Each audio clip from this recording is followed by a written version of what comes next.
The room was bathed in the warm glow of my laptop screen as I leaned back in my chair, kicking up my feet and munching down a bowl of popcorn. The familiar sound of Markiplier's laughter filled the quiet space. It was a comforting background to my lazy afternoon. He was playing this new game, one of those quirky indie titles that only he could make entertaining. His character was on the screen, stumbling through this pixelated forest, a stupid neon smile plastered on its digital face. I had been watching Mark's streams for years. All right, his videos had become a staple in my weekly routine. They were a source of laughter and a much-needed escape from reality. His genuine reactions to the absurd and his ability to make even the most mundane of games feel like an adventure, it had earned him millions of fans, including me. So as Mark's avatar approached this digital clearing, I reached for more popcorn. The salty crunch was a perfect companion for the game's suspenseful score. Suddenly, the screen flickered, and Mark's laughter was cut short. He sat up straight, his eyes widened, and his hand was clutched up against his chest. Now, for a split second, I thought it was part of the game's plot, like a new twist to keep the viewers on their toes. But the color drained from his face, and his hand, it slammed against the desk, sending his headset flying. He slumped over, unmoving, and the only sound was the game's music, now eerie and out of place. I stared, popcorn frozen in midair, my heart hammering against my ribs. This was not part of the show. Something was very, very wrong. Markiplier! I screamed his name, willing him to sit up and laugh, to tell me it was all a prank. But he remained still, and the realization dawned on me like a cold, dark fog.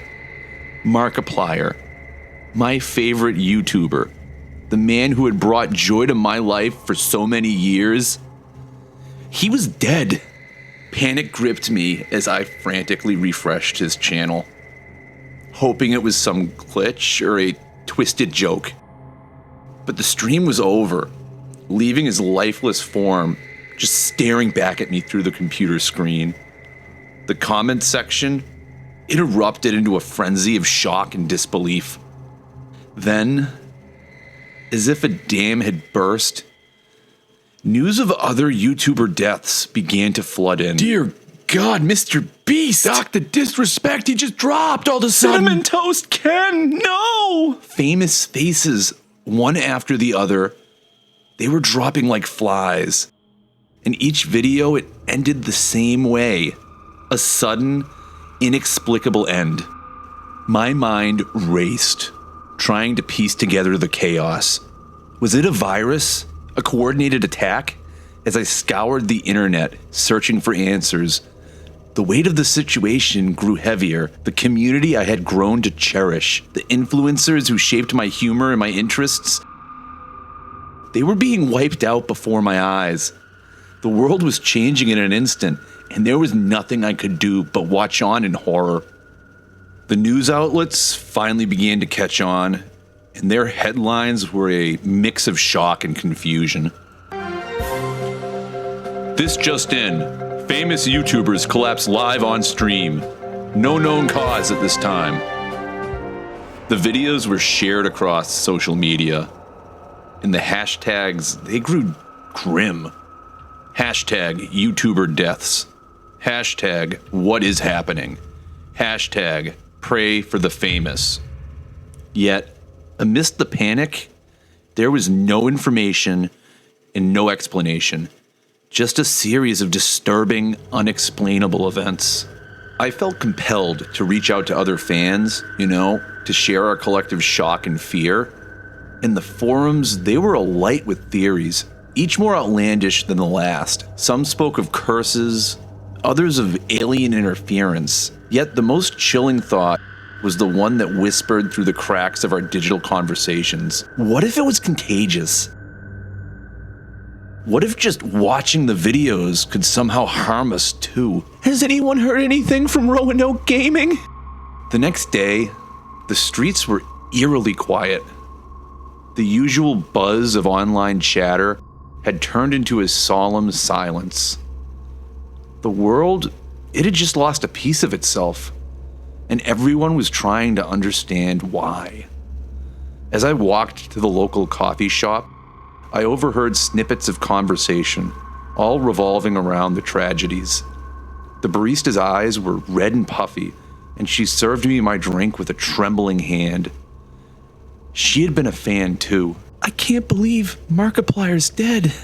When I finally sat down with my coffee, my phone buzzed with a notification. Oh God, another YouTube icon had fallen. The screen flickered with the image of PewDiePie, clutching his chest, just as Mark had. My hand shook as I clicked away from the video, unable to watch another soul leave us in such a manner. The days that followed were a blur of grief and dread. More names were added to the list. I just heard we lost Soviet Womble. Skater Gene, he is down. I repeat, Skater Gene is down. And the world grew increasingly somber. The internet, once a place of endless entertainment, had become a minefield of tragedy. The laughter that had echoed through my living room so many times, now it seemed like a distant memory, a reminder of a carefree time that was just slipping away. The government issued its statements, promising an investigation, but the lack of answers only fueled the fires of speculation further. And the theories grew darker, more sinister, each one a reflection of our collective fear.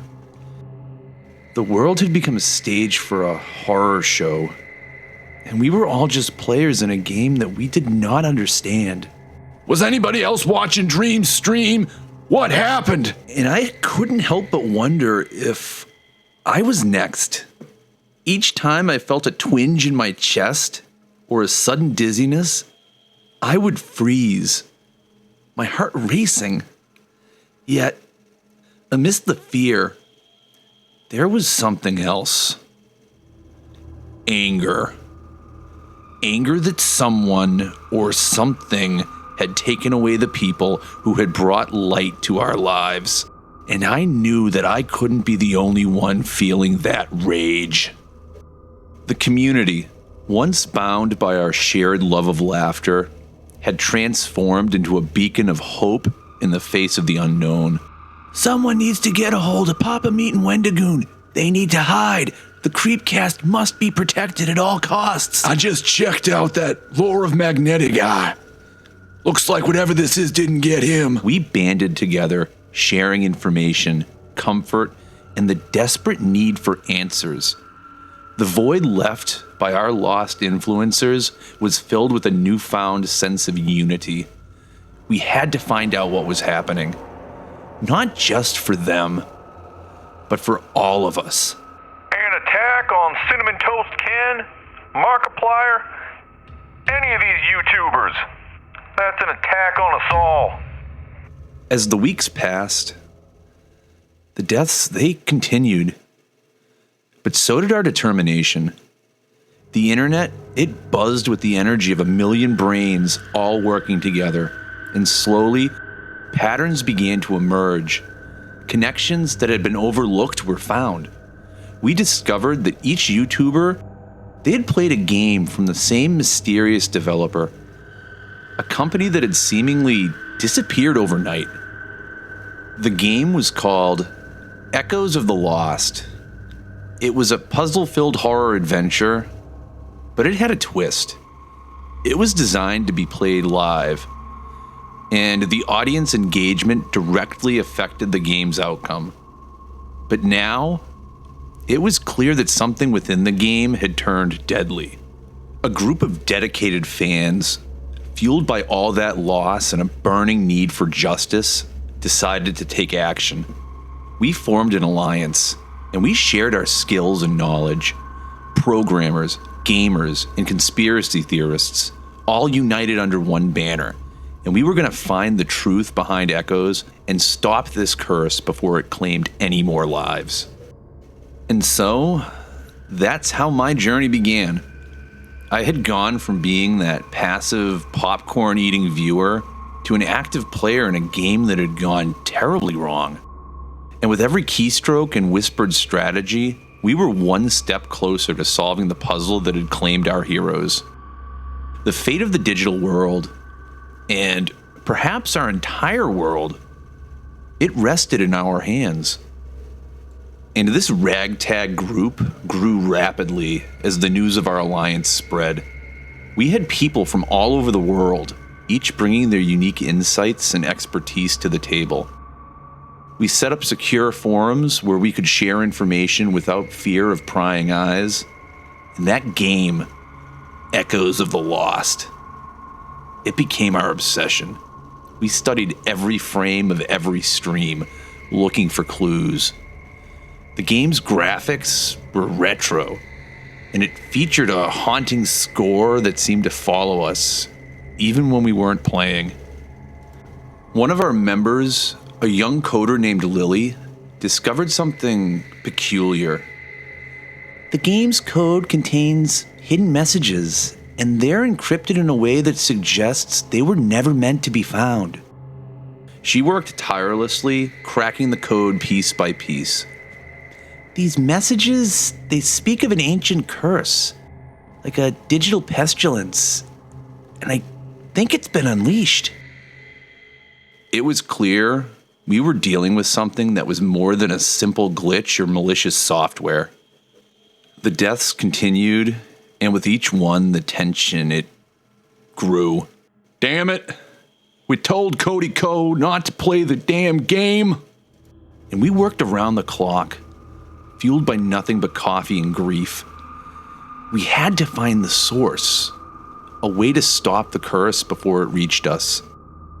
The messages in the code spoke of an admin who held a key, a puppet master orchestrating this digital apocalypse. We had to find them, to understand their motives, and to end this twisted game. One night, as the moon cast shadows across my desk, I found it. A name hidden deep within the code, Lament Configuration. Yes, it was cryptic, but it was something. I posted my findings on the forum, and the room lit up like a Christmas tree as everyone jumped on the clue. Great work! I'll pass this on to AJ from the Y-Files. He's leading a team on it. Wendigoon is telling me he's hearing dark web chatter about chat rooms. Speaking of this Lament Configuration. Hunter, either stop with those voices or just give Wendigoon the mic and let him speak for himself. It is distracting to everyone else when you're speaking like a knockoff Colonel Sanders. We dug deeper, tracing the name to an obscure chat room, a digital underground where the most dedicated fans of Echoes gathered. The room was filled with whispers of the game's dark secrets and the rumor of a final stream. The admin, it seemed, was going to play the game one last time. And there was some sort of twist. Wonderful. The stakes, they had never been higher. We had to be ready. We had to find a way to enter the game ourselves, to confront the source of this curse, and put an end to this madness. Our lives had become intertwined with the very fabric of the internet itself, and now it seemed we had to save it. God damn. It got Mr. Creepypasta. The night of the final stream, it approached us like a storm on the horizon. We gathered in the chat room, our hearts racing as we prepared to enter the game. The whispers grew louder, and the anticipation was palpable. Then, the screen flickered to life. The game's iconic opening sequence played, but this time, the colors were darker and the sounds more sinister. The admin had arrived. As the game began, we watched Our eyes glued to our screens. The digital world was a twisted reflection of reality, filled with traps and horrors that seemed to be tailored to each player. We shouted advice, our voices a cacophony of desperation. But we were getting closer. The end of the curse was within reach. The admin's avatar, a faceless creature of pixels and malice, it turned to face the camera. It was time to make our move.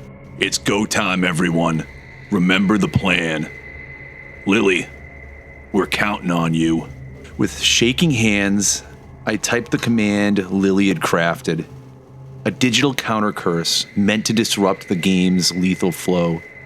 The screen flickered, the game's world trembled, and for a moment, we dared to hope. But the admin was ready. The game's rules bent and twisted, turning against us. We watched in horror as the avatar grew stronger, the room around us seemingly collapsing into the very screens we stared at. The line between game and reality, it blurred, and we realized with a cold, sinking dread that we had underestimated the enemy we faced. The battle for the soul of YouTube had only just begun, and we were about to find out if we were players or pawns in that deadly game.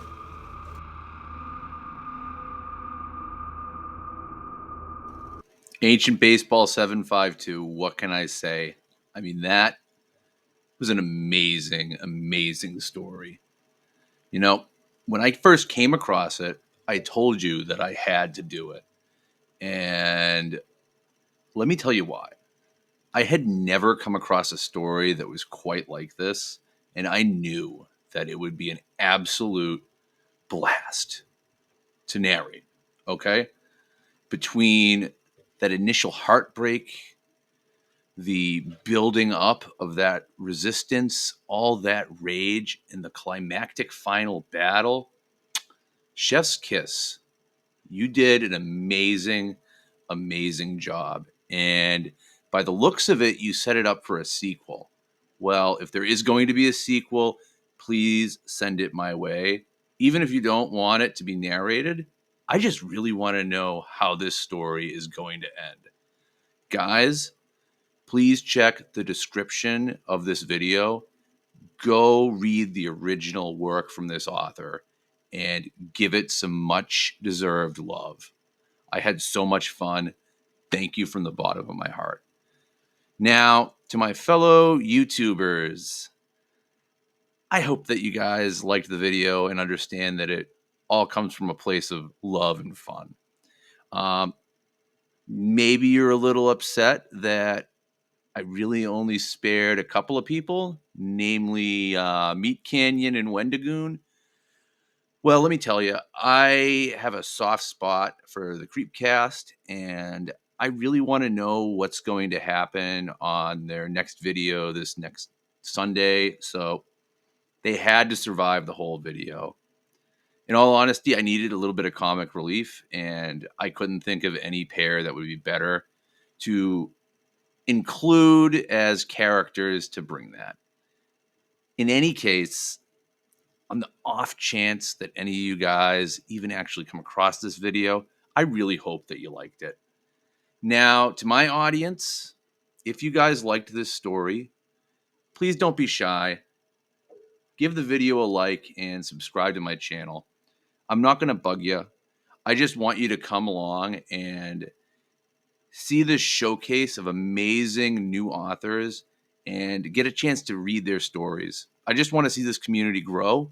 And by showcasing these new guys, I think that it really helps the community as a whole. So with that, I bid you all adieu, good night, and bye-bye. Uncle Magnetti, I want to be you. Uncle Magnetti, I'm watching you. Inside your mind I twist and turn. Feed on your fear, watch it burn.